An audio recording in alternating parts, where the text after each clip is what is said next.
We'll go ahead and call the order, Wednesday, June 19th, to this regular council meeting. We'd like to call the meeting. Yeah, I'd like to call this work session here for Wednesday, June 19th at 5 o'clock.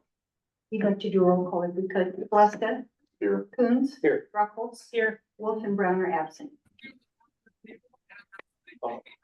Do the pledge of allegiance.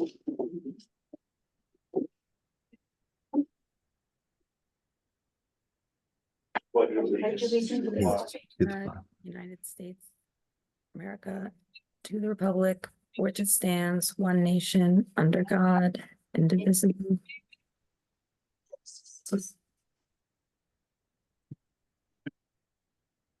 Roll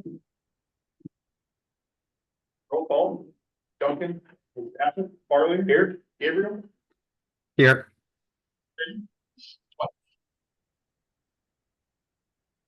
Here. We pledge to quote civilly by listening to others and acknowledging that we are all striving to support.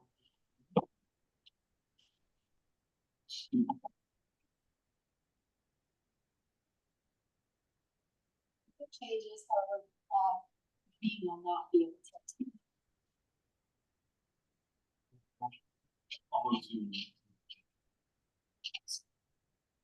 Yes.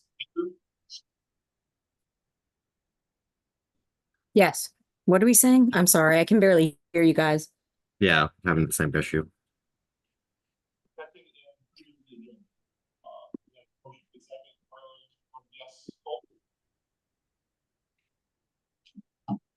We're having a hard time hearing you guys. I'm sorry.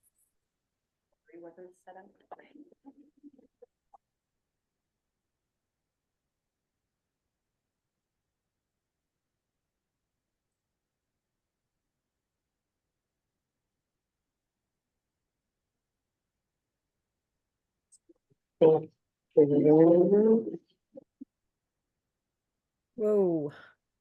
Oh, sorry.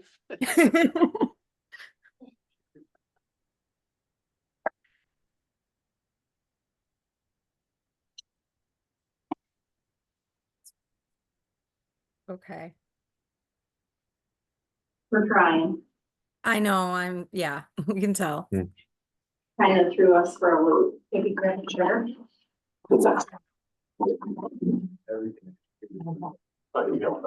Roy's going.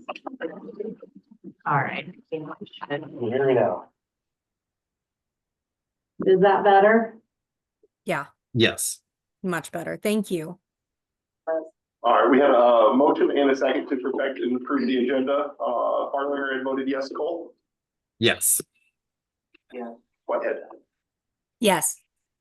All right, next we'll go to the joint meeting with the Solon School Boards. Thank you for coming tonight. It's been a couple years since we did the last one with that, so have a handful of items to run through. I'll start with the city project updates. So, Gary, you want to take that? I'm gonna defer to Scott. He's got a handful of city street projects Oh, that yes. are gonna be coming up this summer. So we'll talk about those first. Yeah, so we're gonna work on Prairie Rose Lane. There's about a block and a half section that's really deteriorated badly. So the streets committee is gonna talk about this again tonight after the meeting. What exactly we're gonna do there, whether we're gonna replace it with concrete or actually remove the concrete and do a asphalt inlet. We're also gonna be doing some work, Old Mill Creek, doing some patch repairs, and also Windmill Estates. We got a lot of segments of, a lot of panels of concrete that are shifting and settling and need to get those addressed. Other than that, it's just typical stuff, streetwise. We're also, I want to talk to the committee, we're gonna be doing some crack sealing in the SRNA parking lot.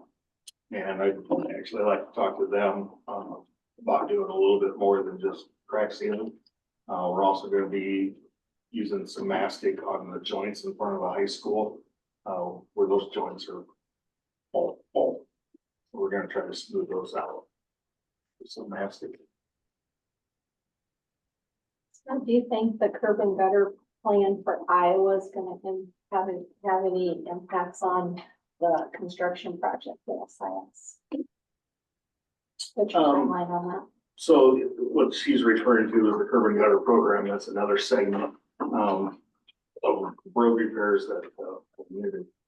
But, we're gonna finalize South Iowa Street between, 4th Street and 5th. Both sides of the roadway is the last segment that doesn't have curb and gutter. And then also be doing some sidewalk blending in with that roadway restructuring. The other segment is gonna be on Main Street between Highway 1 and Cedar Street through the end of Cedar.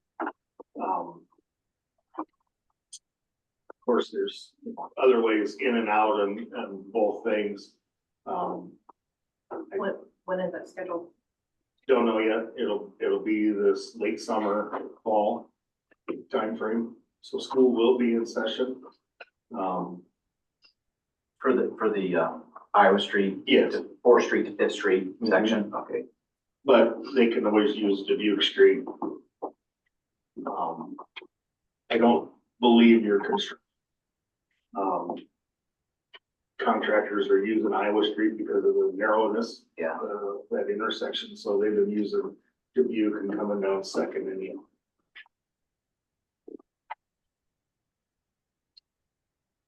And then, that segment on Main Street, they can come in from Majestic Oak to access the states. Scott, one of the projects that the council's been working on in recent years, is you'll notice the lot across the street from the old fire station, the trailers have disappeared. There's 2 more properties left that the city is acquiring and demoing on that block. And then the plan is to put that out for RFPs for development proposals. We're limited with growing Main Street east-west, so we're looking at how we can grow Main Street north-south. And so that'll be coming up. Really, our projects for the past few years have been really tunnel vision, because you may have heard that we need a new sewer plant. And I'll defer to city engineer Dave Scheckinger and of course Scott to, give a little background as to why we need a new sewer plant and kind of where we're at now and what's our ultimate goal. All right, thank you, Kim. We've been looking at this for quite some time. We put together a evaluation of options if we were to either try to upgrade the existing sewer plant, or if we were to look at some other sites that would be more suitable, because we are somewhat landlocked.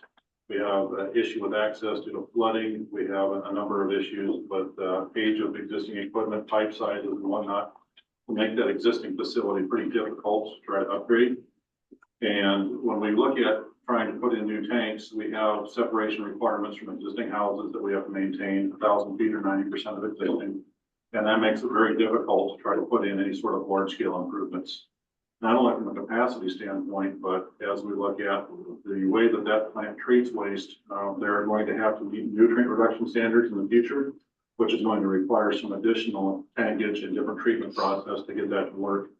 So we looked at options to move that out, both over on the other side of 5th Street to the southwest. And we also looked at an option to move it out on the area right below the cemetery, just south of the cemetery, near Trail Ridge Estates. And when we looked at those options, our growth is going to occur as we move west and north in that area. There's another branch of Mill Creek that opens up a pretty big drainage area that can be served by gravity. If we look at other areas, we need to have another pumping station and have a large force main that moves that flow. So that adds additional costs. The option to secure the site over by Trail Ridge provided, it came about. We worked with the property owner and were able to secure that. That's the site of the future wastewater plant. We're in the planning stages now where we're soliciting, proposals from different vendors for different types of treatment process. And we'll look at those costs and, do a layout for each one and put that together in a, what's called an anti-degradation analysis that will go before DNR and also the public. Once we have that preferred process selected from there, that's when we move to the design stage.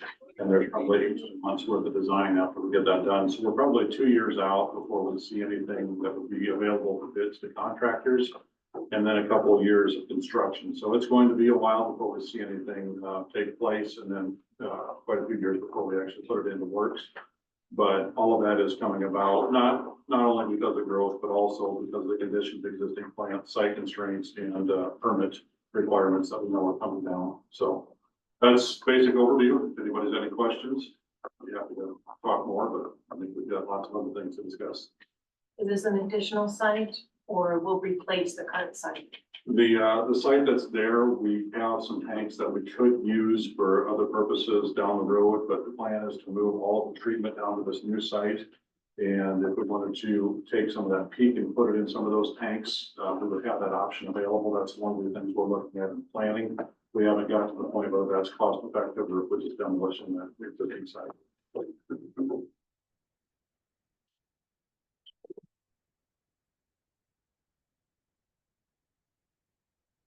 As far as other city project updates, Anything else you can, those are the big ones. yeah.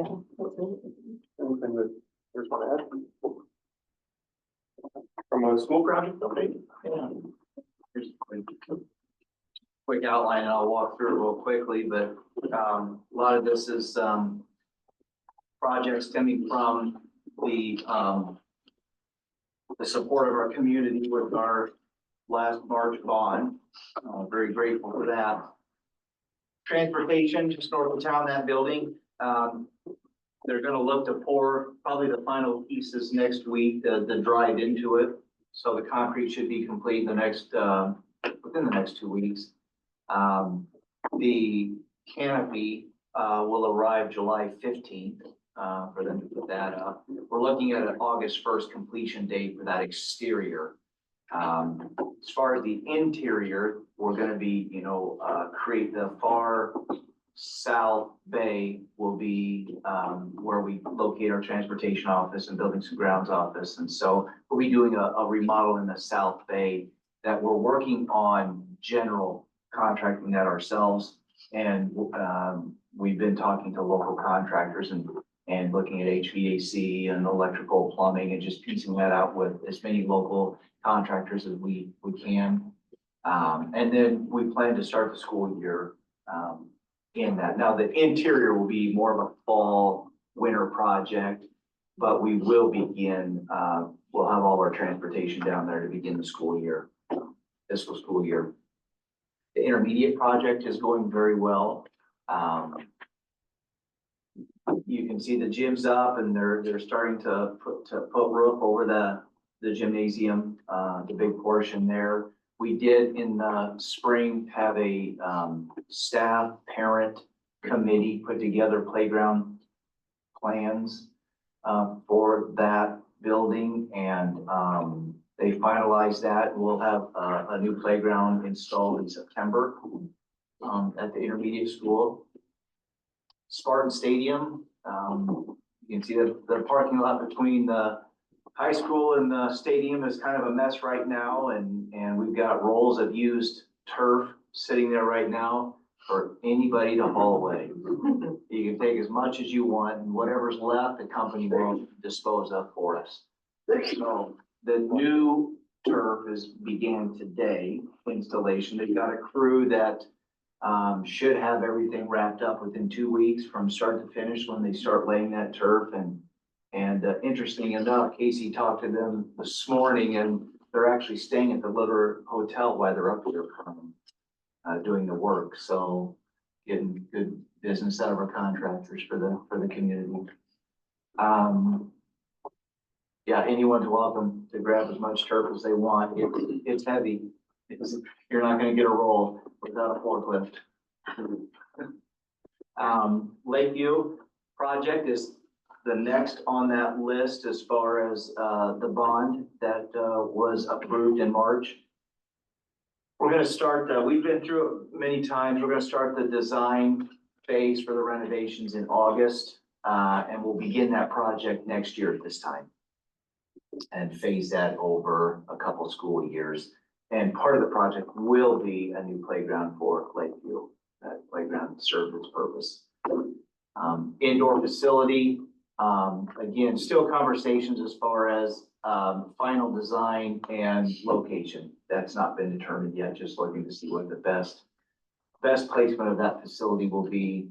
And then very last on our project, will be central administration office. We did purchase, a property on Iowa Street, right next to a property that we had purchased, 6-7 years prior. And, we believe that will be the best location, setting a central office, about a 4,500 square foot central office right there on Iowa Street, keeping it on campus and things like that. So, but again, that will be our final project, probably 2 to 3 years out. We want to get everything else finished prior to that. So, any questions on any of our projects?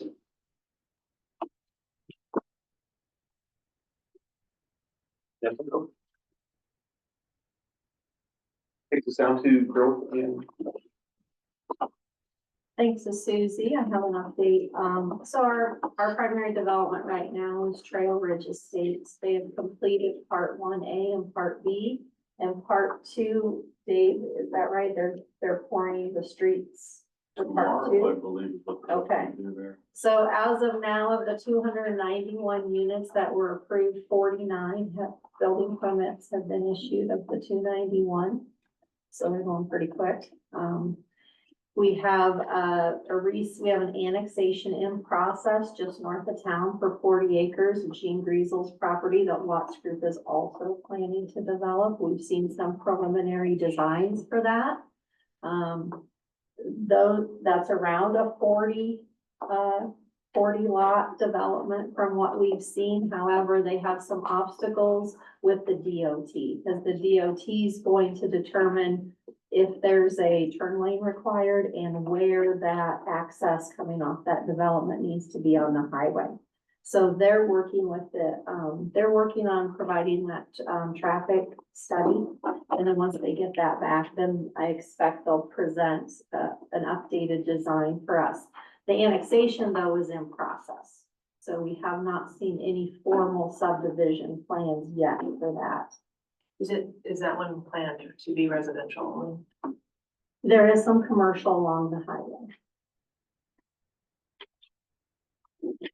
We're currently in discussions about a small development, 8 to 10 lots, on 180th Street. That's just in preliminary discussion right now. The Saddleback Estates has gotten off to a slow start. We have not seen, where we got 3 building permits there so far in the 36. We do know that, there he is, welcome. We do know that John Schmidt had indicated that there was some interest in expanding Windmill Estates to the north, however, and, because he has acquired, a part of that property, 40 acres, I believe.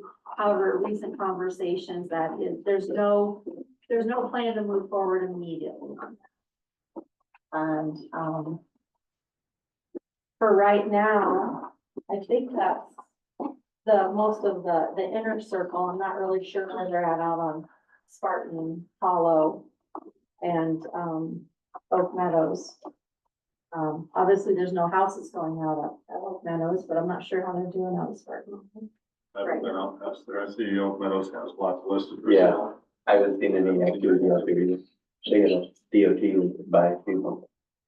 Yeah, so we'll keep you posted, but, most of the things that are touching, the city limits, Trail Ridge is probably the biggest story is we're going for stuff out there. So 49 units out of 291, and they started, building permits late in 2022. So we issued 28 building permits alone just last year, and we've issued 5 so far this year. Now, things are slowing down, obviously, the economy, but that was right.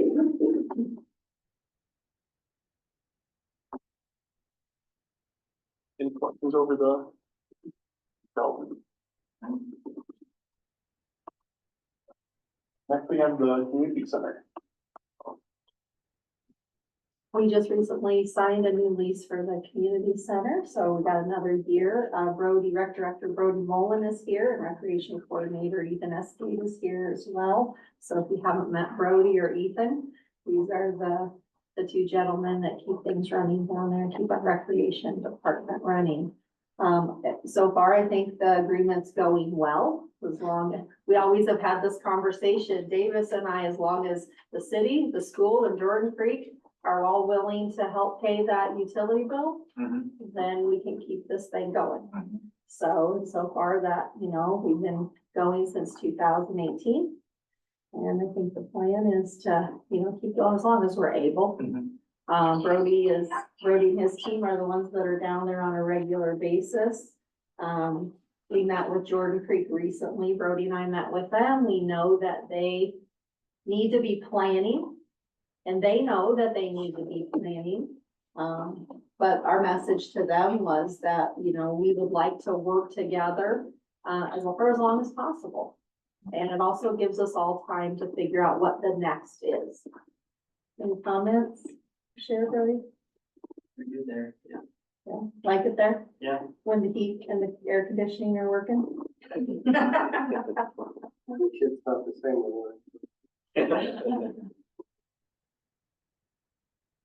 I think one thing with that is, just the communication. I think we have, that is one of the later talking points, but just making sure that we're on the same page, timelines, just having a good feel and, as you progress with your new facility and everything like that, making sure that we can be on the same page or informed of timelines and everything like that. That would be very critical for it. So I appreciate that communication, especially Davis, between you and Cammy so far from everyone.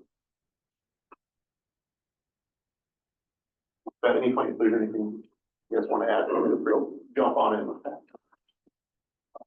Next, we have the city school, the smaller committee updates. So we've been meeting, really over a year now with a small committee of, Steve Duncan, myself, Scott, Davis, Casey sometimes, and, we've just been really trying to formulate that conversation of, the fact that the community center is going to go away. The school needs a turf facility, the city needs basketball courts. Is there that opportunity to work together? So the committee met fairly regularly over the last year, and I think the ultimate decision was that we each are on a different timeline. The school's gonna be ready to go quicker than the city is because we have a lot to figure out. We don't even know the final cost of the sewer plant until we know that. We need to hold off moving forward with any other plans until we know that. And the school has the bond issue and they're ready to go. So we understand the timelines are different. What we've all agreed upon is that it would be ideal to have these facilities adjacent to each other. Ideally adjacent to the, SRNA parking lot, so we can capitalize on that location and parking. And, however, it just may not work out. The timelines may be different and the church may not be ready to let go of that property. So what we have decided to do is if there's an opportunity for us to share designers or architects or engineers, there may be some cost savings there if we're using the same architect and designers and that type of resources going forward. This group has also agreed to be the working group as we work through the updated SRNA 28E agreement. The agreement's obsolete. There's a lot of things in there that no longer apply. There's a lot of things in there that no one in this room knows is in there because it was the different people who developed that agreement. And there's all these small add-on agreements that have come, and we like to just put it all into one fresh updated agreement And that's our project this summer, is for that group to, you know, revamp that 2080 agreement. I think it's worked well over the years. And I believe that it's worked well, but it's also lived its life and it's time to refresh. Any comments, Steve, on that? That group. And so because that group's already formulated, we all thought that would be a good place to do the detailed work. And then we can each take it back to, the council and boards respectively. So hopefully by the end of the summer, we'll have a good draft for the board and the council to look at. City taking a cut of the first draft.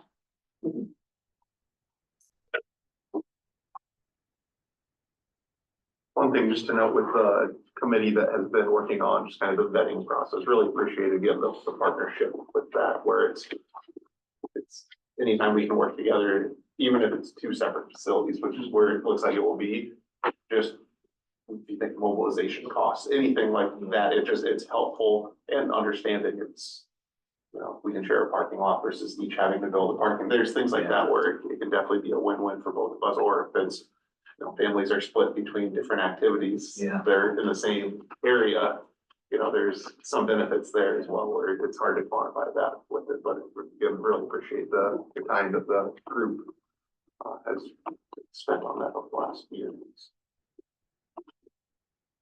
28E agreement, I don't know if there's anything from the school side, anything you want to add on that? I know we haven't touched on that. All right. That takes us down to the concession station with that, and I believe part of that falls within the 2080 agreement, but wanted to have some additional conversations around the concession stand, kind of the history of the agreement, kind of where things stand currently with it, and some current concerns that we've definitely felt as a city. With that.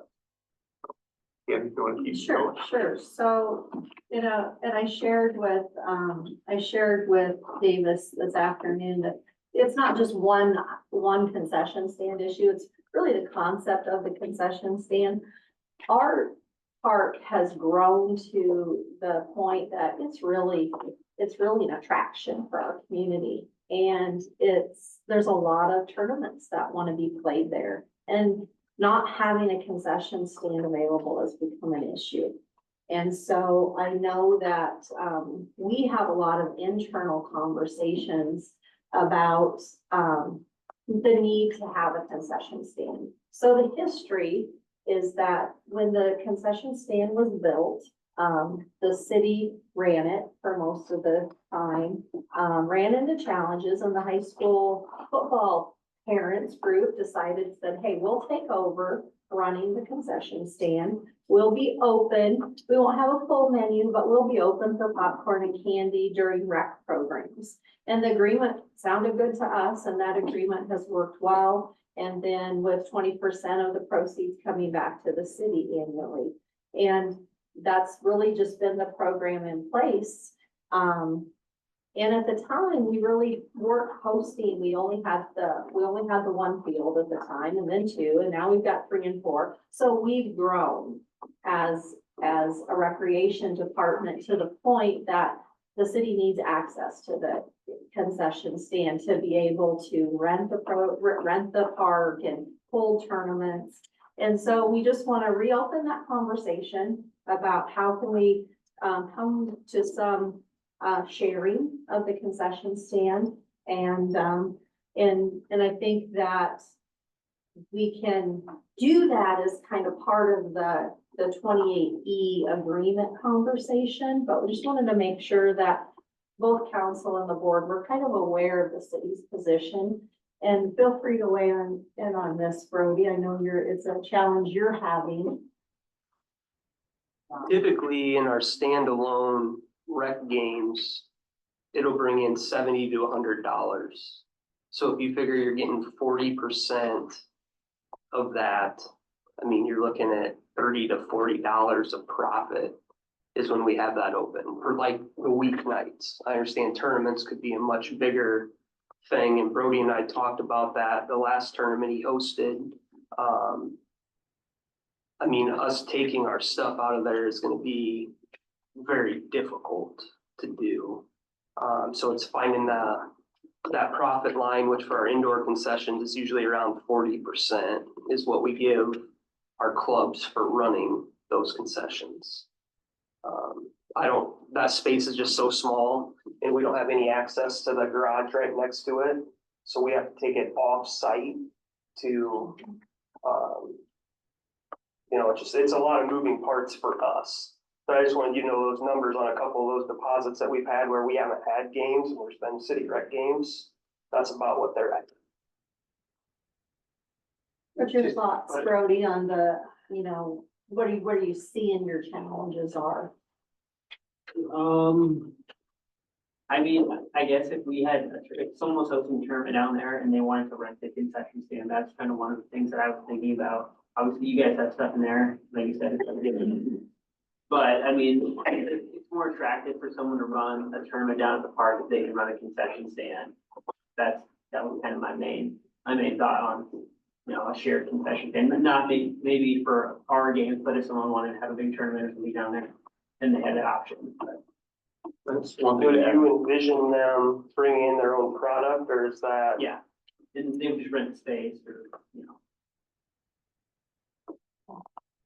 I think one thing to consider too is with during direct games, if it's a $70 night, it's not for the money, but it's more a service that can be provided at the games as well. I'm running straight from work, or any family is running straight from work, and it's, popcorn's not the best dinner choice by any means, but if it will tie, my hangry kids over for the hour that we're down there, we need to look at it. It's not just about the dollars on it. It's about, we are providing services. How can we have the best experience? We have teams coming in from out of town. We want to showcase what we do as a town. We want to be a town that we're proud of, that other schools or other areas want to come to.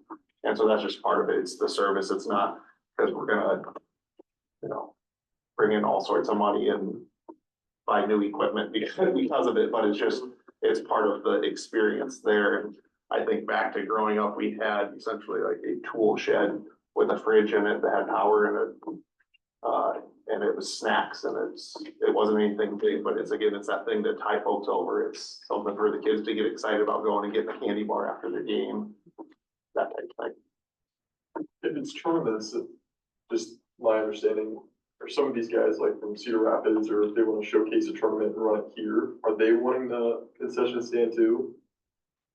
Yeah, I mean, so I've talked to a few people that have potentially wanted to run a tournament here, and it's tough for them to if they're running a fundraiser or something, to make that money back if they're not running a concession stand. So it'd be something that maybe we rent out to them, then they can bring in their product, sell their product, and they make a little bit of money, we make a little bit of money kind of situation. And then they're also offering a concession stand during, their tournament they had down there.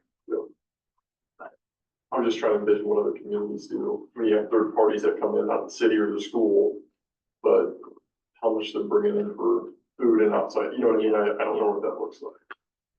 Forgive me, because I don't know. What is the current state? We do not, the concession stands are not open for tournaments and not open for park and rec. So we open them for the park and rec games. Our parents will work those if we don't have a game, but we usually try to flex our games to 5 o'clock games. So normally what we're playing down there right now is an L2 baseball game. Everybody else in the conference played that game today and moved.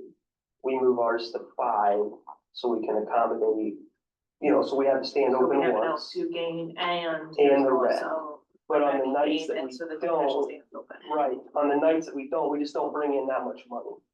So. I'm just asking for Yeah. what do we currently do? What's a current practice? And then as far as weekend tournaments go, that's just where it gets really challenging, because we have a volunteer that works her butt off on that concession stand.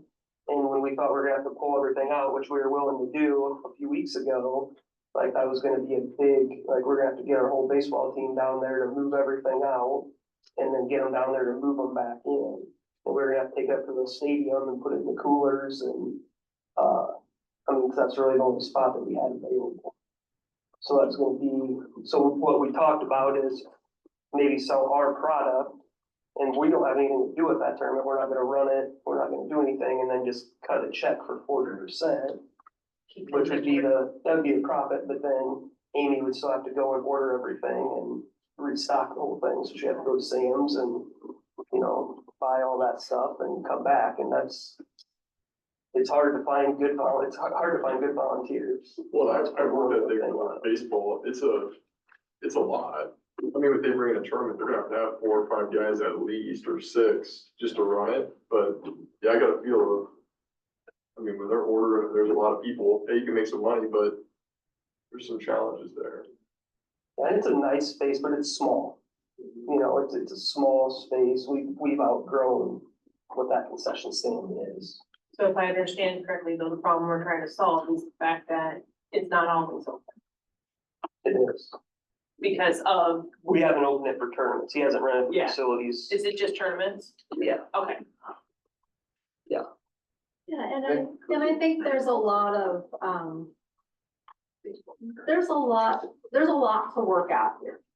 We understand that, but it's a conversation that we feel that just must happen. We've got to, and I'm not saying it's easy, and it won't take some creative thinking and processes, but the fact of the matter is, the need is here.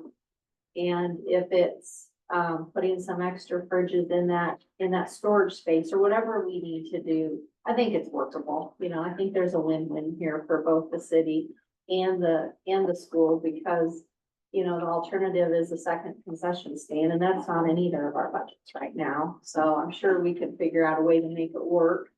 And, again, I think the small committee is the good place for just to have these kind of conversations and logistics and what's working, what's not working. And I think that just would be a good place to start. Don't you think, Steve? Yeah, and I think the important thing is to understand the 2080 agreement and the concession stand right now is not working. Because we have gone several years now without getting any percentage of the profits at all. And this isn't the first time this has been talked about. There needs to be, I'd like to see a balance sheet of what goes through there. Nobody's been able to show me a balance sheet or any accountability for the money that's going through there.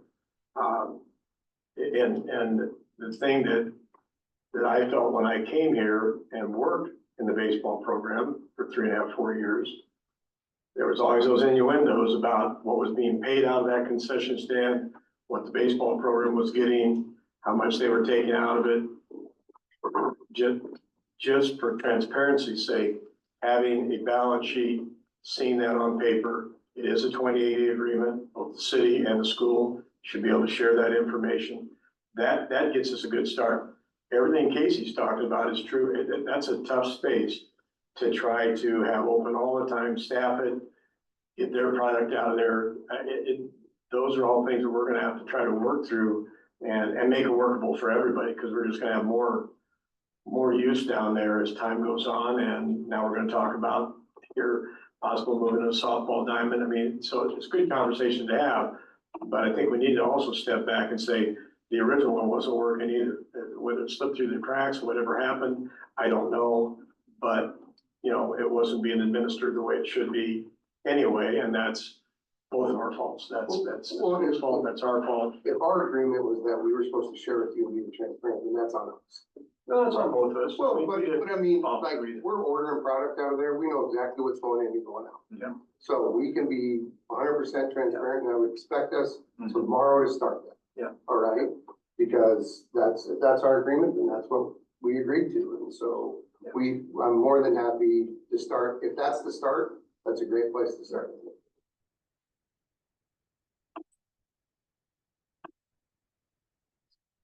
I'm kind of led into it with the softball field relocation. I think there's some discussions on potential. I'm not sure what's there. I don't know from a school standpoint, there's great thoughts and vision, pipe dream. I think part of our conversations as we were meeting together, in that small committee group, with city and school representation, just, you know, talking about, indoor facilities, rec center, things like that, it kind of led itself to, you know, the optimal location for our indoor facility that would be most accessible to our students, not only before and after school, but during the day.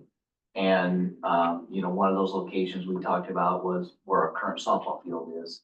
And so if you're talking about putting something on top of our softball field, well, where do we move our softball field? So that lends itself well, would it fit across the street?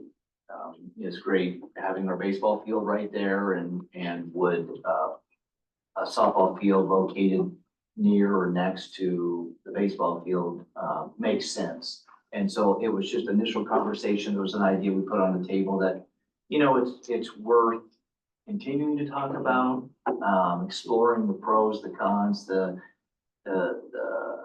cost of this and that. And so that's kind of where we're at as a district right now. Just as we look for that optimal location for the indoor facility, there may be a domino effect. So as a possible solution. And I don't know if that's That's a something. great idea. I've been in favor of it since Casey and I stood down there, 2 years ago? And looked at all of it. It makes from an administrative, standpoint, it makes so much sense. And, you know, I think we've got the land. That's more conversations we have to have. But it also makes all of us think about how that space down there can grow and better serve everybody.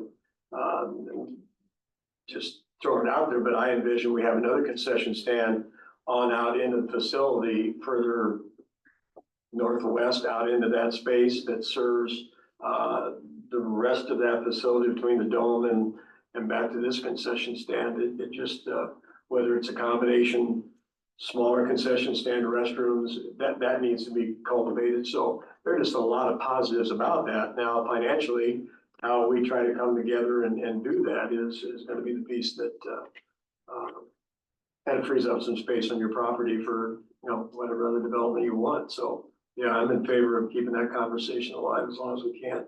Unfortunately, for existing softball parents, it doesn't solve their issue. That may be 4 or 5 years down the road, and I know how difficult that is for parents to envision, but if it's good for them now, it's good for the future of kids. And I think that's what we all in business to do. We had that conversation with our softball parents. There were some upgrades that needed to be done, and we didn't want to invest a lot of money into our current. If, you know, there's a possibility of moving that field in 4 or 5 years, and in the meantime, we reskinned the dugouts and done some upgrades down there, and then, of course, due to some winds, knocking a light pole over, we actually replaced all the lighting down there, which Musco did that work, $140,000. But Musco did the work to where if we want to move those, they're movable and mobile, and they can transfer those lights anywhere we need to go. So it was like an early investment to where if we were going to build a new field or add lights to an existing field somewhere else, we've already invested in that light. So. While we're still on the topic with, I think the concepts and everything, I agree with all that, but one thing to be very mindful of is we currently have 4 fields down there, which feels like it's at times not enough field. And so based on where the concept goes or the idea with it, I would want to make sure that the city ends up with 4 or more fields at that same time with it. And so again, this kind of, there's a lot of conversations between the 2080, the concession stand, it's a lot of pieces to put together with it. But I just want to know is, I want to stand firm that we should not be taking away from what we currently have. It's not a service to our taxpayers on that, like it's. We have to replace the green space if we take it. Just because it's too green screen space. Yeah. So just want to make sure, I don't want to sound like Debbie Downer with it. 4 fields minimum. Yeah, absolutely. Yeah, so just want to make sure that we were all very clear on that as far as ideas come together. Any other conversations, comments?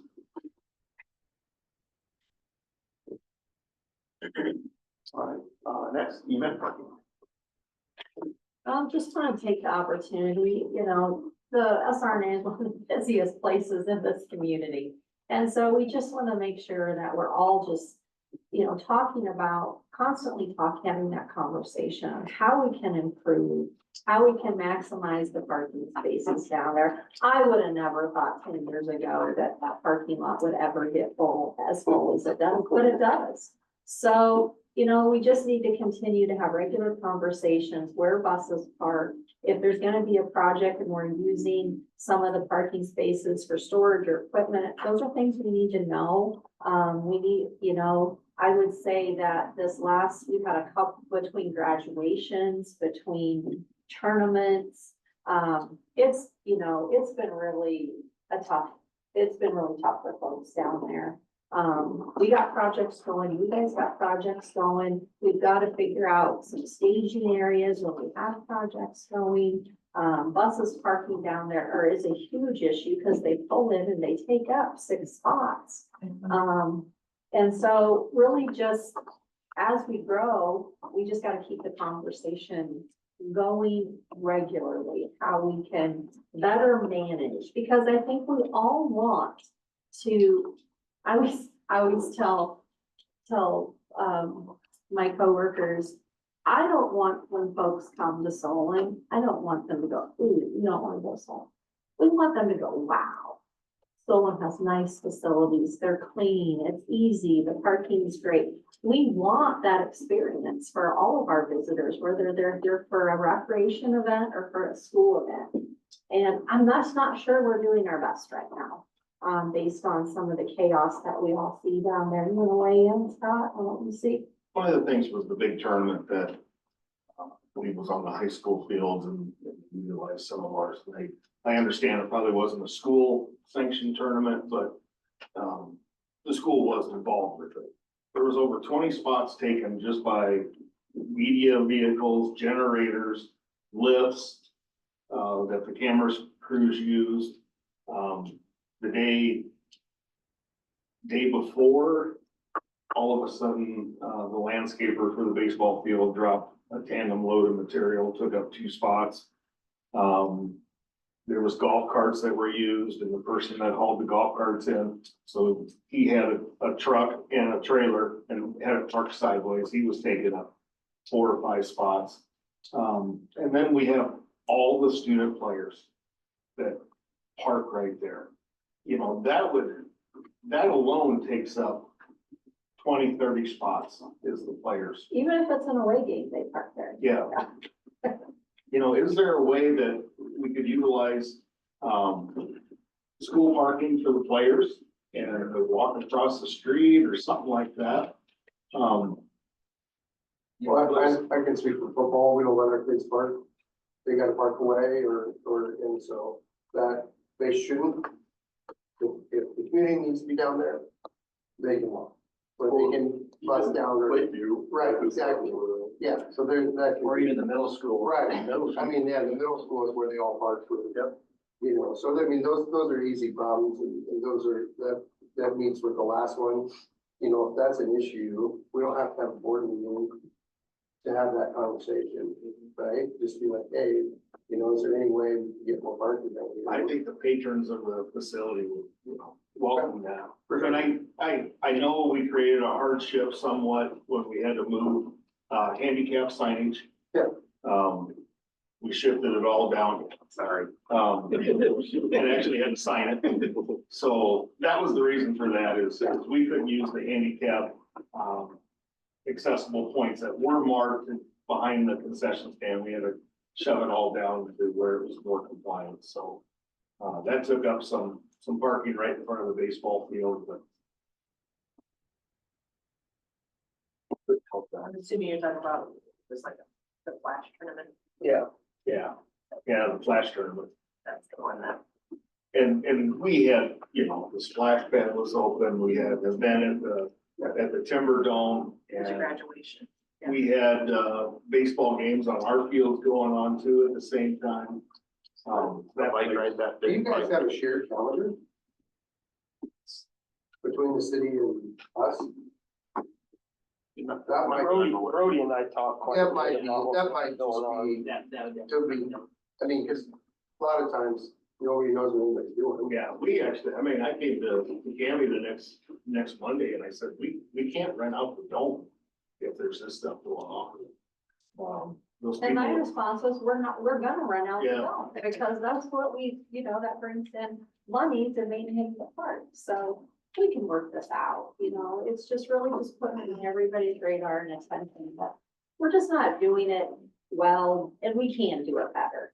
I think the shared calendar in some capacity, whether it's, even if it's just you two or you guys are involved and you can see it and ask questions, and that, the shared calendar sounds like a great idea to make sure that everybody knows who's got what going on. If you guys see, oh, they got this huge event going on, let's double make sure that, we're taking care of our buses or our golf carts or whatever it is, but Well, and we all get those emails when our kids are in tournaments, park here, we can be proactive in letting people know for this event, this is where we prefer parents to park, this is where we prefer kids to park, students to park. So we can, take that proactive approach ahead of a big event, really try to inform even the visiting teams, what the plan should be. and Casey's been great. Yeah. When there's buses parked down there, especially for the track meets, that's when you really notice it. When there's 10 teams down there and they're all parking their buses. He's been great, but I hate making those calls too. And we love showcasing Solon, so we Well, love. we can, if we give them expectations, the buses all park here. Yeah, I know, well, but that's what we're here for. We're here to back you up. Yes. So, Do not park at the church. I even got a sign on the park, at the entrance of the parking lot, says no buses.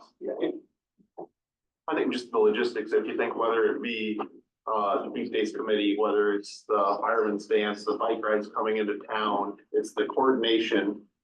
With all those events, our expectation is that there be communication and logistics planning run through one of our staff members with that, because there will be things that come up, and don't want to take on the flash tournament with it, but it's knowing that there's gonna be generators, there's lights, there's lifts, there's all of this.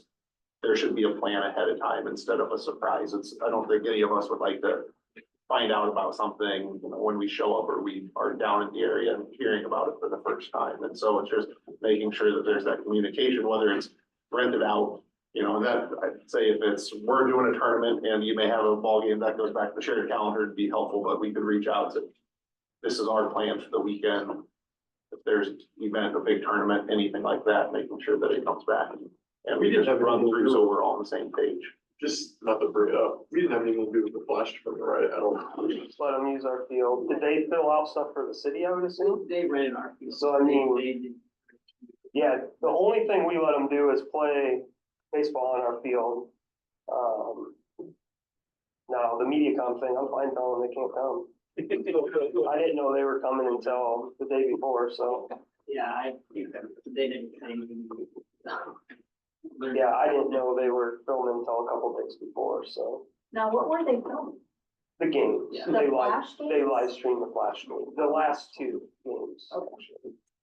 So, Good publicity for our town. It is. It's great publicity, and usually Pete's very good if there is gonna be any press, especially in the district games. We're aware of that, this was a little unexpected that we were going something on this Flash. Not so on the guard. Sounds like both parties were a little uninformed. And still along with the improvements, I think, I don't beat up too much with the communication. I know it's, commenters asked for the new scoreboard, which looks great down on the baseball field, but the question was posed, can the poles that are there, if it's a bigger scoreboard, can it support the weight? And it's, and so we should probably look into that, but it was, without having somebody down there and seeing the new scoreboard, it's just, if there's upgrades, if there's changes, there's anything with us having a 2080 agreement, needs updated, just the communication needs to be there. We had folks drive down there and the fence was tore off the baseball field. It's with the city owning the property. I know the school contributed to it, but we need to have the communication. We should not have any of our staff members or elected officials be caught off guard with something that's going on down there. Cami does a great job sending memos when information comes into the city offices to inform us, but if you would have stopped and asked any of the city staff or any of the elected officials, what's going on with the fence tore up down there, we wouldn't have known. And so it's just, there needs to be the planning, the communication.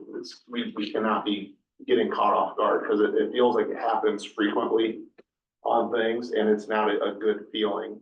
And we want to be good partners. We want to work together on future projects, everything like that. And it feels like there's a lack of information or communication. It doesn't make you feel real good about wanting to continue down the path of being those partners when it feels like it's a one-sided benefit. I don't know if there's any other comments or thoughts. So you wanna know all minor stuff that we do to upgrade the field? Like if you're gonna be storing material on the parking. in the Yeah, I parking get lot, that, but like you're taking sharing. the fence out, Sure, tearing the fence out. Absolutely. Making upgrades, adding signage, lights. Anything like that, it's.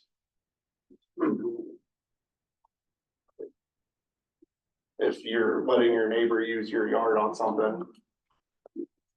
I think you'd wanna know if they're gonna be making upgrades to it, it's, when somebody's impacting the property that you own, you wanna be aware.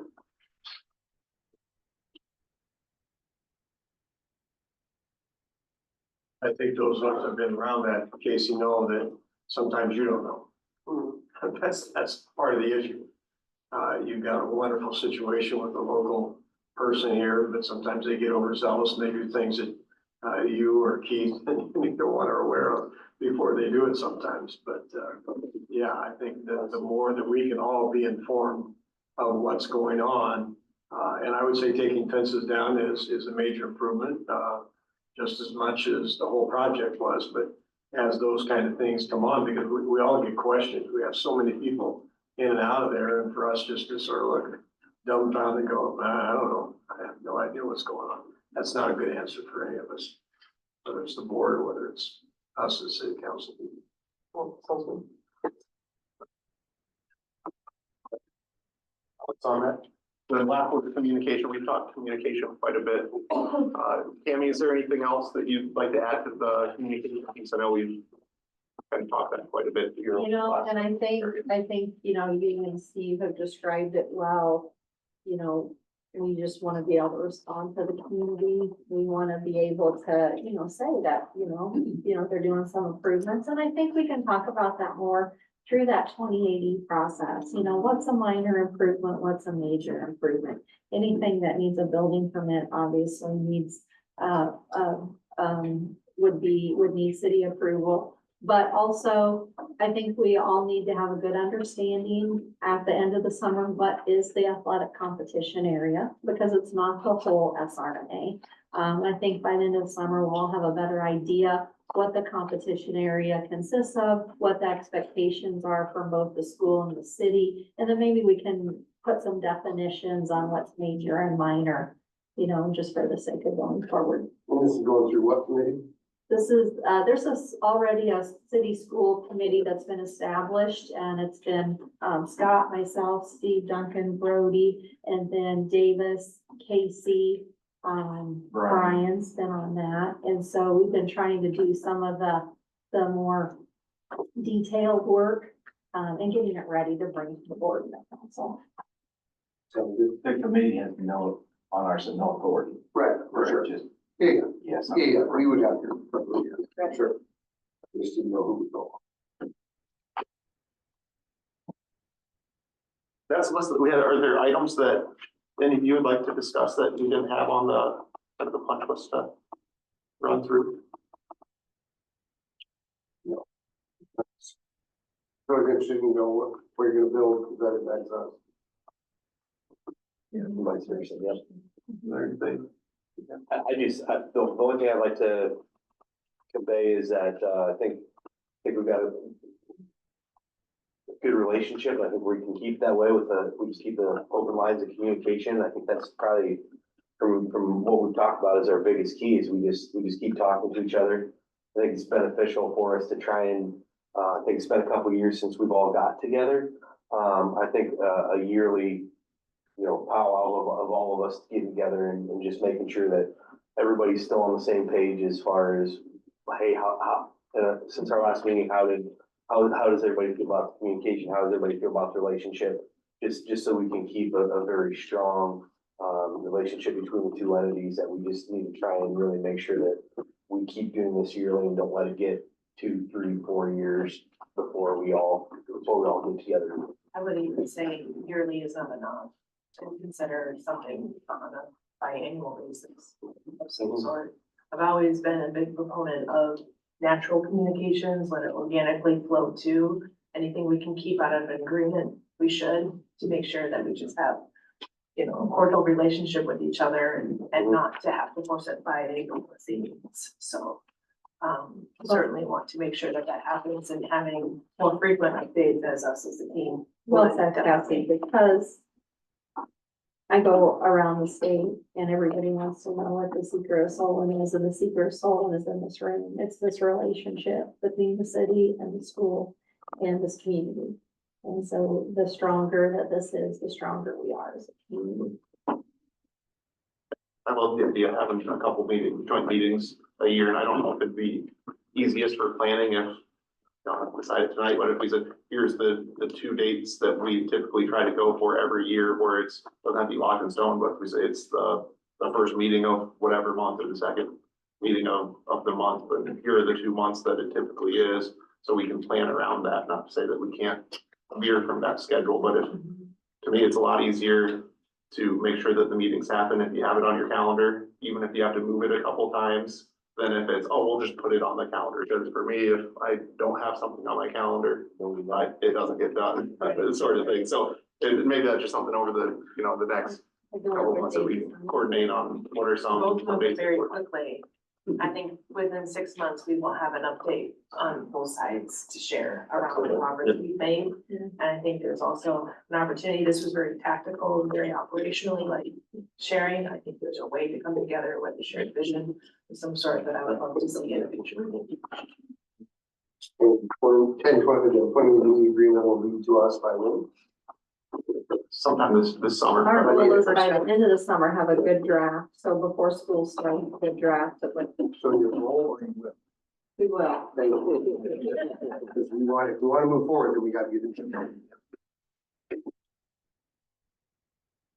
Really appreciate you coming tonight. Do you guys need to adjourn, Chris? Yes. Second. Second by Cassie, all in favor? Aye. Thanks, guys. Thank you. Hopefully they're fine. Yeah. This is us. So you see it.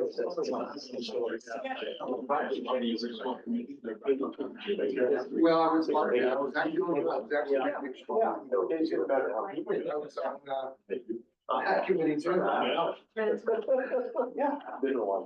Take care. I know that's good. Good. Yeah.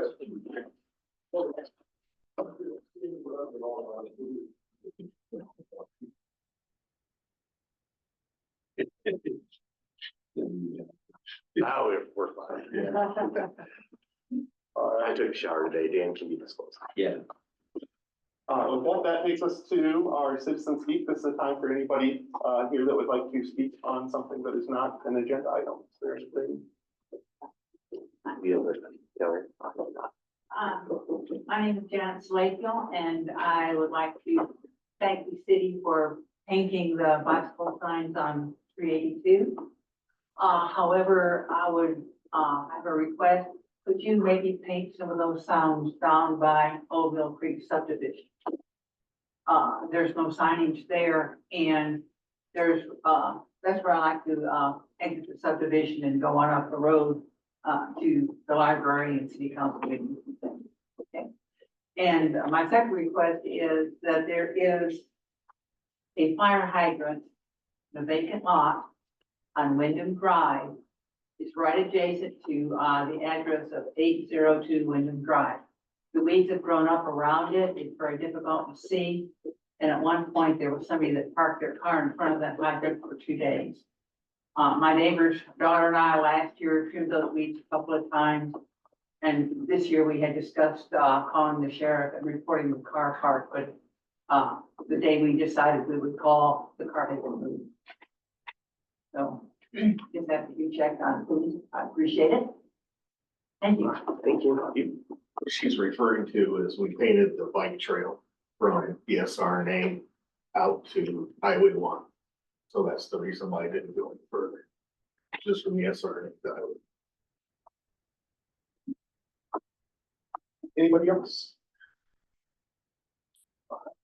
If not, we'll move down to, the consent of the agenda. So this would be the approval of minutes from the June 5th, regular meeting, approval of the list of bills, the treasurer's reports and transfers, building permits, which there are a few, and then a, liquor license, beer and liquor license, approval for Sam's Main Street Market. Any concern with that permit? No, Okay, and I'll move to approve the consent agenda. I'll second. Duncan? Yes. Harlan? Yes. Gabriel? Yes. Kramer? Yes. Whitehead? Yes. Takes us down to the Public Works Director report. Yesterday we planted 19 large trees. We have another 14 that, we'll be grabbing first thing in the morning, to get in the ground. Not the exact great timing to plant trees, especially those large trees, but, we're getting it done. Splash pad inspection, we had a splash pad inspection last Friday. From the Johnson County Public Health, they do this annually, when the splash pad swimming pool is open. That's the reason, because we're classified as a swimming pool. That's the reason for the inspection. The only thing that we got a site on was, not recording on our daily log when our chemicals were delivered. So we have to actually say we got delivered chemicals today. We also, found a culvert that was rotted out over on North Street and, at the North and Dubuque intersection. And that culvert, we replaced that in-house. Otherwise, it's fixing equipment just about daily.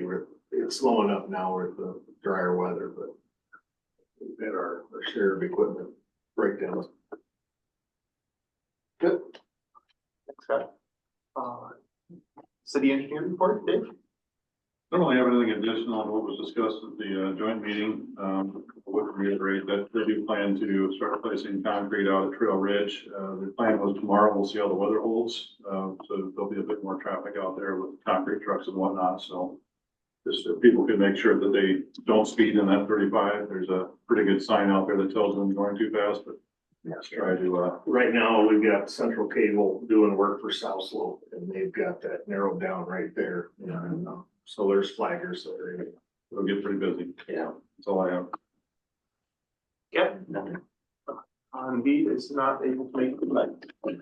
Takes us down to old business, ordinance 484, the zoning code amendments. This would be the third and final reading. Any questions, comments? This applies to the zoning codes for fences, easements, and retaining walls. I'll move to approve ordinance 44. I'll second. Duncan? Yes. Harlan? Yes. Gabriel? Yes. Kramer? Yes. Whitehead? Yes. It's ordinance 485, the water rates. This is also the third and final reading, amending our water rates. I will move to approve ordinance number 485. I'll second. Duncan? Yes. Harlan? Yes. Gabriel? Yes. Kramer? Yes. Whitehead? Yes. Next we have ordinance 486, sewer rates, another one that is third and final reading, ordinance to amend the sewer rates and the sewer debt fee. I'll move to approve ordinance 486. I'll second. Duncan? Yes. Harlan? Yes. Gabriel? Yes. Kramer? Yes. Whitehead? Yes. New business, we have a concept for a mixed-use building, 920 Market Street. The council, approved the board of adjustment variance for Eric Waddell and his, partners, At the last meeting, the Board of Adjustment granted a height variance. Uh, for 3 stories, not to exceed 35 feet. As you'll recall, the location of this building is on Highway 1, right there in front of Light Windows. And the Board of Adjustment variance is not a green light for the projects. That's only a green light for the group to move an application forward. So it would still require rezoning from the light industrial zoning it currently is, plus a site plan approval. Both those require engineered documents, time, expense. And prior to going through that time and expense, John Glick is here, one of Eric's partners. They just would like to know the council's thoughts before they would go to the time and expense of hiring an engineer to prepare their the rezoning documents and the site plan documents. So, before they do that, they're interested in, you know, what the council's concerns are, what the level of support is from a city standpoint. We do have some density requirements per our comprehensive plan. Obviously, we have parking ordinances, 3 parking spaces per residential unit.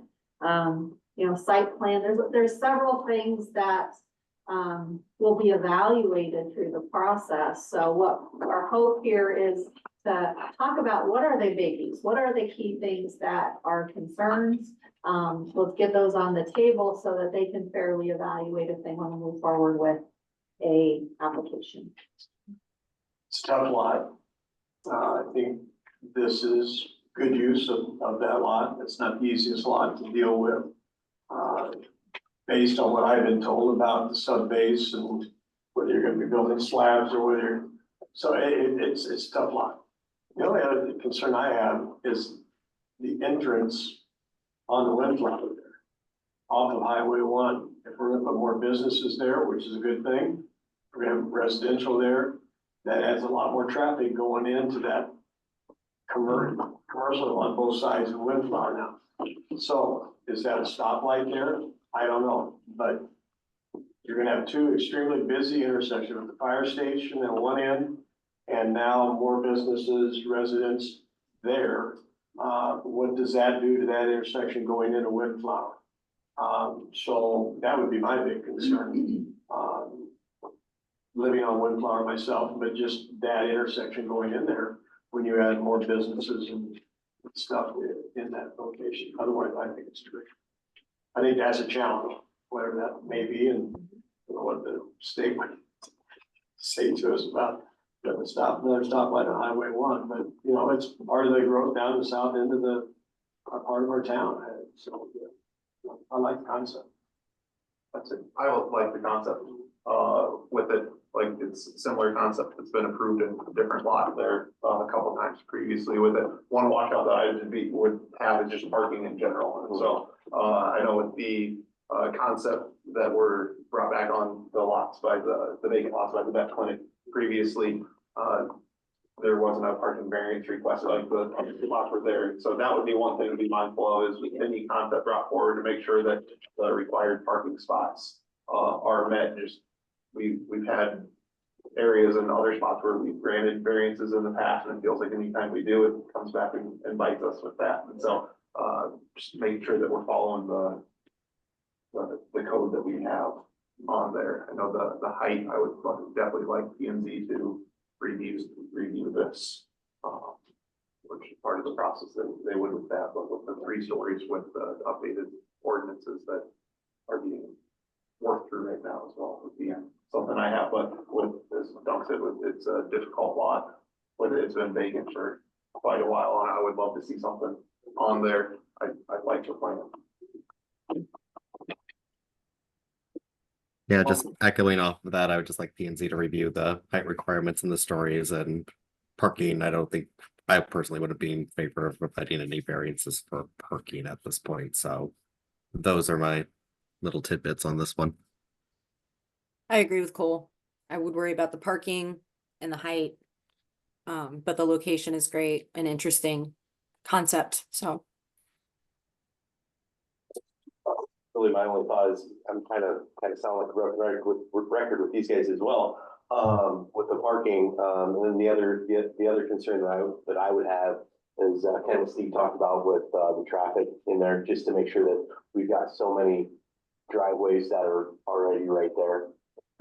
Just to make sure that, I don't, and this is for not me to figure out, but, I don't know if they could share some of those driveways, that are up there with like, or how the concept is gonna come about, but just to make sure that we don't have, 4 consecutive, entrances to Windflower there, and then have 2 more on the right-hand side with the other building. And then you get the next building has another one, so just to make sure that we're not getting too, and I don't know if they can do the shared, some kind of shared driveway with that, but just to make sure that we don't have too many entrances right there, so. The parking, Sunlight deliveries are gonna be an issue there As a as well. 15-year resident on Windflower, I would just say make it better than what it is going into the other retail. That is the worst driveway concept known to man. I agree. Going into that, I've seen people drive over the curbs, in accidents because it's not wide enough for a car to go out. Just Yeah, it's much like the Dairy Queen. Yeah, Dairy Queen entrance is not wide enough. But that's all in the past. Just when we look at this one, I agree with it. Just the access to that property. I mean, you just have to look at wider, easier going, especially if you're retail businesses. Steve, when there are vehicles that are going on Prairie Rose, going left to turn south onto Highway 1, are there a lot of vehicles stacked there that would block access into this location? In your experience? on Windflower, You mean on Windflower? Yeah, Windflower. think In the morning, it's a nightmare coming out of, most people go down, actually exit out of our side of that subdivision, they'll go down to the fire station, come out down there. Cause it's almost impossible to get out up above for about 45 minutes in the morning, and then it gets real congested, 5:15, 5:30.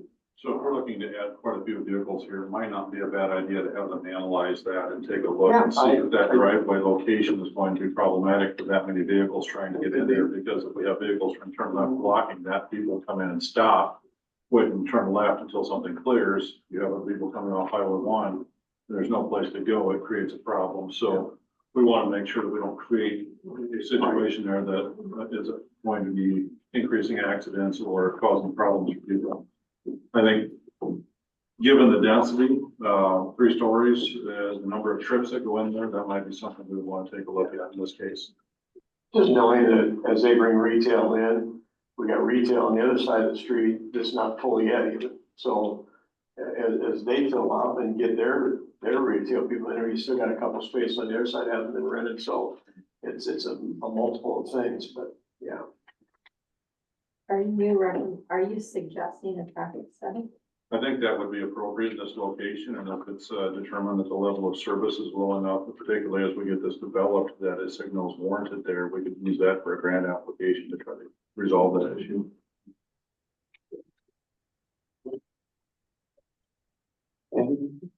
Well, if we start now, we might get that light in 20 years. John, any questions or? Oh, no, I think I'm good. I mean, we got kind of a preliminary site plan. I think we've got all the parking covered, I believe, but I have to make sure with John Marna. But yeah, I think the entrance, I think we were thinking about sharing it, moving it back as far as we can off of Highway 1. But yeah. Great, it sounds good to me. So. Next steps, is this can we send concepts to P and Z before the formal application to get feedback? Is that something? That is something that if the developer would like to do that before they submit, they're welcome to do that. Otherwise, the next step would be a pre-site plan meeting. Well, actually, a pre-site plan and rezoning meeting. We need to talk about zoning. That would be the first step of zoning. It would need to be zoned. We have to discuss the pros and cons of commercial general versus commercial highway. And that would, so, a site plan meeting with, city staff and you and your engineers, probably gonna be the next step. Unless you wanna take a concept to P and Z before you submit an actual application. We can talk about that, John. Yeah. So no action needed, they were just looking for some feedback. Thank you. That takes us to the Gallery Acres West Operations Agreement. I can address this. As you remember, when we first did this project back in 2019, we had an agreement with the homeowner association and every property owner that owned a lot out there. So in the meantime, this is just basically, now that the water main is installed and everything, this is just an agreement for the everyday repairs, invoicing, billing. They have formed their own LLC to kind of own and run the water main anyway. So basically, this agreement pretty much outlines what we had talked with the HOA about before. It's just it's just a process here, and then we, under their grant agreement, we can't take ownership of that line until the line is paid off. If we want to, this agreement doesn't require us to, but what we had said is that the water main that's annexed into the city already, we would take a maintenance of that portion on, but they still can't. At some point when the water main is paid off, then the council at that time can determine whether they want to take title to it or not.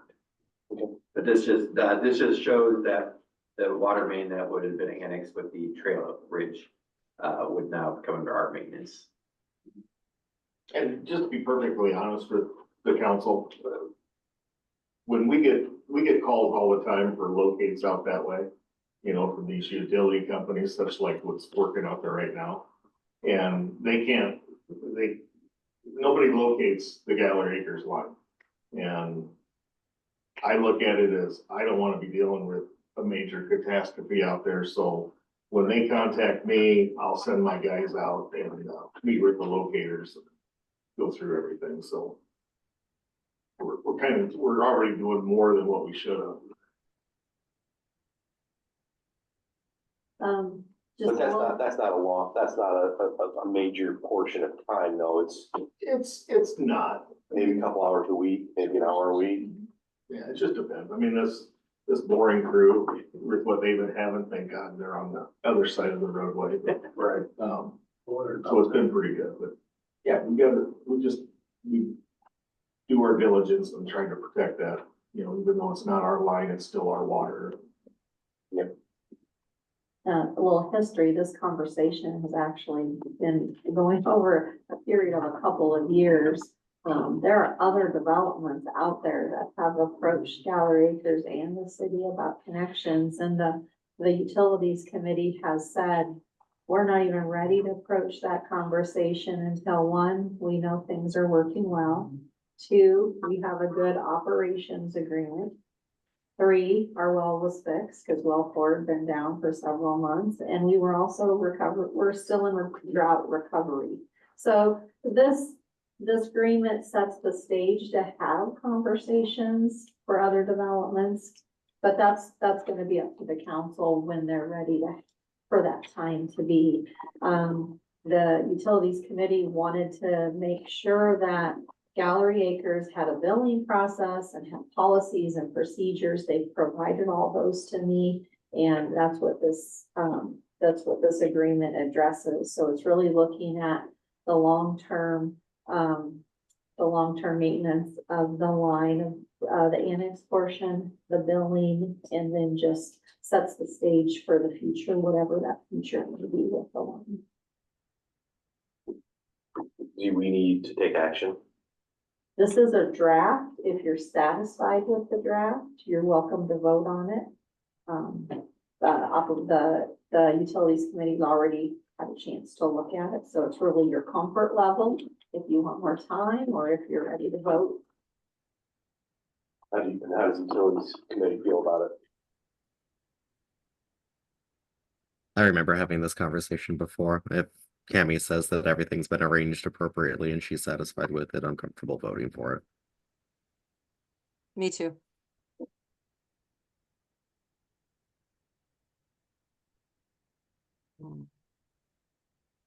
We've all, Dave, Scott, Kevin and myself, we've all vetted it.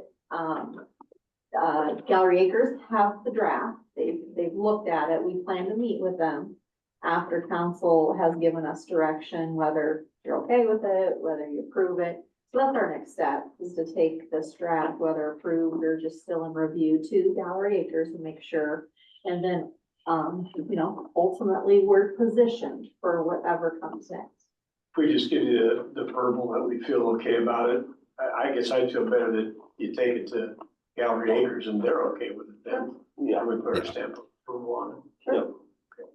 Not unfortunately, like that, yeah. Sounded. Yeah, green light from Sounds good. everybody. Yep. Let's see next steps. Next step, ordinance 487, water and sewer ordinance revision. So this will be first reading of ordinance 487, amending zoning code for water and sewer ordinances. And Scott's taken some time, through our codification process, which is underway, thank goodness. You know, he had several water and sewer ordinances that needed updated, and he spent some time over the winter updating those. Kevin has put those into one nice, neat ordinance. This covers several ordinances. Any you want to point out, Scott, or? Okay. Utilities committees also had plenty of time to look at this. They've actually looked at it twice in its draft form and in its final form. And I think would all feel good about moving forward with the first reading. I'll move to approve ordinance 47, unless somebody has any objections. I'll Second. Duncan. Yes. Farley. Yes. Gabriel. Yes. Kramer. Whitehead. Yes. All right, takes us down to resolution 2422, setting a date for public hearing on designation of the expanded Solon urban renewal area and on urban renewal plan amendment. This is an urban renewal plan, amendment that has three parts. The first part is the additional funds needed to purchase the property here on 121 South Dubuque. If you recall, we had the original project took us up to 500,000. We needed additional, funding to access TIF funds to finish the completion and the demo of the two houses on the Dubuque Street. So that amendment was for an additional $180,000 to finish that. $55,000 for the TIF, forgivable loan for the hardware store. And then the additional is for, Scott and I, whenever we do a urban renewal amendment, we periodically look at the next 4 to 5 years of curb and gutter projects, and we just make sure that all those streets are incorporated, and that just sets us up. So we're not doing them every year. So this sets us up for, I think, through 2028 curb and gutter projects. So those are the three items that will be part of that urban renewal amendment. And the public hearing will be on the 17th of July, and then there'll be a resolution approving the urban renewal amendment on that same agenda.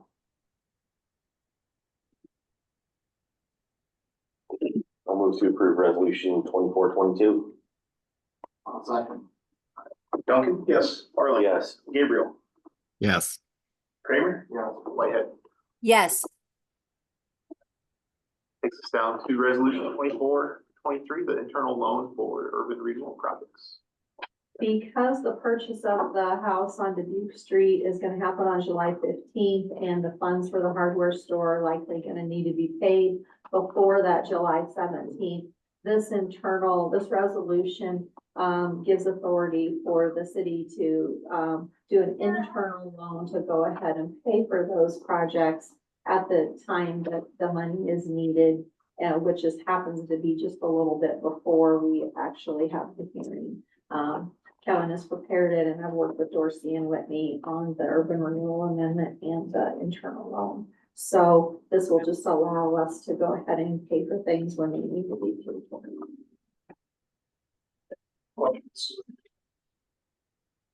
I'll vote to approve resolution number 24.